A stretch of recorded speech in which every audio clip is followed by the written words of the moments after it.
વલસાડના રોલા ગામમાં ચોરીની ઘટના 3.5 તોલા સોનું અને રૂપિયા 35,000 રોકડની ચોરી કરી ચોરટાઓ ફરાર।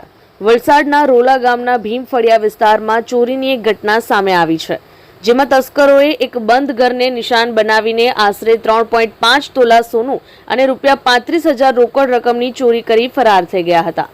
વલસાડ તાલુકાના ડુંગરી નજીક આવેલા રોલા ગામના ભીમફળિયામાં રહેતા ફરિયાદી જીતેશભાઈ ઉકળભાઈ પટેલના બંધ ઘરનો દરવાજો તોડીને ચોરીની ઘટના બની છે।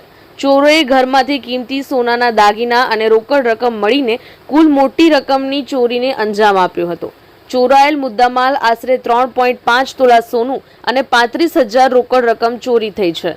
આ ચોરીની ઘટના અંગે ફરિયાદી જીતેશભાઈ પટેલે ડુંગરી પોલીસ મથકે જાણ કરી અરજી આપવામાં આવી છે। પોલીસે આ મામલે ગુનો નોંધીને આગળની તપાસ હાથ ધરી છે અને ચોરોને પકડી પાડવા માટેની કાર્યવાહી શરૂ કરી છે। વલસાડ જિલ્લામાં આ પ્રકારની ચોરીની ઘટનાઓ બનતા સ્થાનિક લોકોમાં ચિંતાનો માહોલ છે। પોલીસ દ્વારા રાત્રિ પેટ્રોલિંગ સઘન બનાવવા અને આવી ઘટનાઓ પર અંકુશ લાવવા માટે પગલાં લેવામાં આવે તેવી લોક માંગ છે।